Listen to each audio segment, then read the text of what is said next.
Morning dear student, शिल्पी ma'am की science की class में आप सभी का स्वागत है।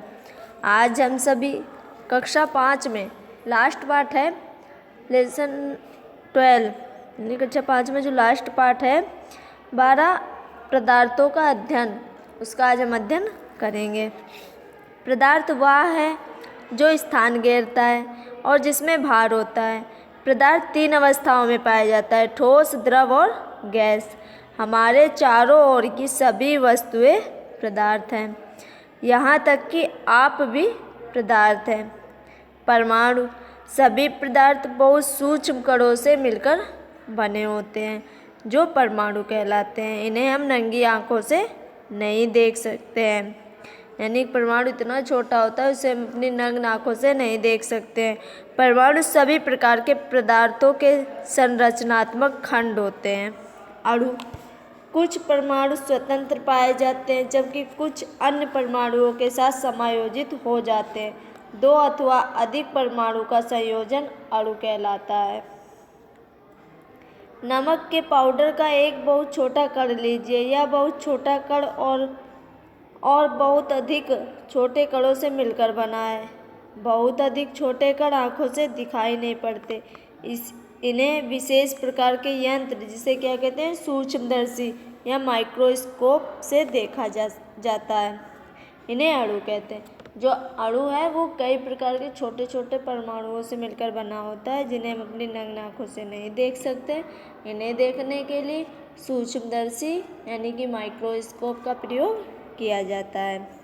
जब पदार्थ अणुओं से मिलकर बने हैं, किसी भी पदार्थ के सारे अणु बिल्कुल एक से होते हैं किंतु वे दूसरे पदार्थों के अणुओं से भिन्न होते हैं। चीनी के सभी अणु एक से होते हैं किंतु वे नमक के अणुओं से पूरी तरह भिन्न होते हैं। एक अणु किसी पदार्थ का वह छोटे से छोटा कण है जिसमें उस पदार्थ के सारे गुण होते हैं। उदाहरण के लिए चीनी का एक अणु हमेशा मीठा होता है और नमक का खारा। अंतर आणविक स्थान, किसी पदार्थ के अणु एक दूसरे को छूते हुए चिपके नहीं रहते, उनके बीच में कुछ स्थान होता है जिसे अंतर आणविक स्थान कहते हैं। अणु आपस में आकर्षण बल से बंधे रहते हैं। अणु हमेशा अंतर आणविक स्थान में गति करते रहते हैं। जब चीनी को जल में घोला जाता है तो इसके अणु जल के अणुओं के बीच के खाली स्थान में समा जाते हैं, अतः चीनी घोलने से जल का आयतन नहीं बढ़ता। क्रियाकलाप 1। एक जार में ऊपर तक कांच की गोलियां भर लीजिए। अब इस जार में कुछ रेत डालिए। जार को हिलाइए। रेत गोलियों के बीच के खाली स्थान में समा जाता है। पदार्थ की अवस्थाएं। पदार्थ 3 अवस्थाओं में पाया जाता है, ठोस, द्रव, गैस। ठोस में अणु बहुत निकट होते हैं। वे एक दूसरे को बहुत अधिक बल से आकर्षित करते हैं। यही कारण है कि ठोसों की एक निश्चित आकृति और निश्चित आयतन होता है।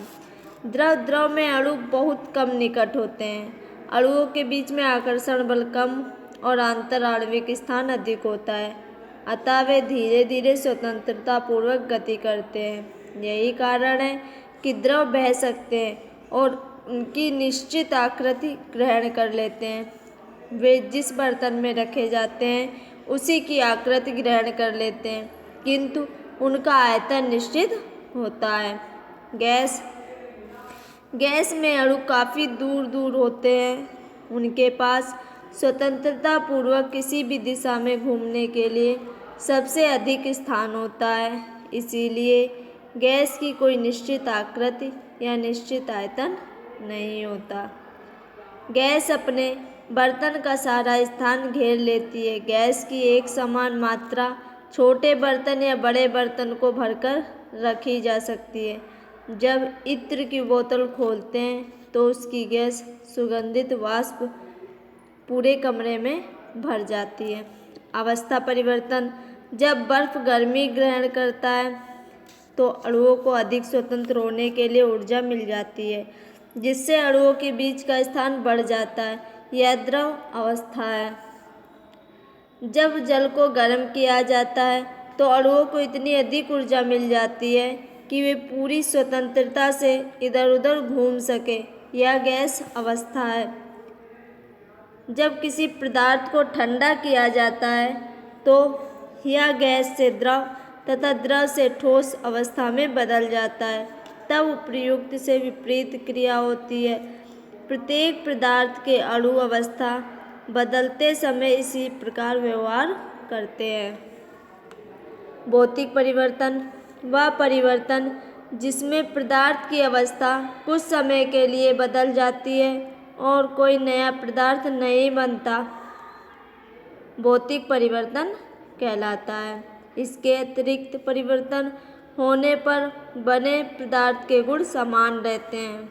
उदाहरण, नारियल का द्रव तेल ठंडा करने पर ठोस हो जाता है और ठोस तेल को गर्म करने पर हम फिर से द्रव तेल प्राप्त कर सकते हैं।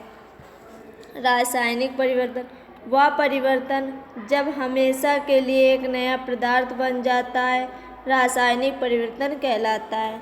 इसमें पदार्थ के गुण बदल जाते हैं। उदाहरण, एक कागज जलकर राख बन जाता है। राख एक नया पदार्थ है जिसे वापस कागज में नहीं बदला जाता। एक कागज जलकर राख बन जाता है। राख एक नया पदार्थ है जिसे वापस कागज में नहीं बदला जा सकता।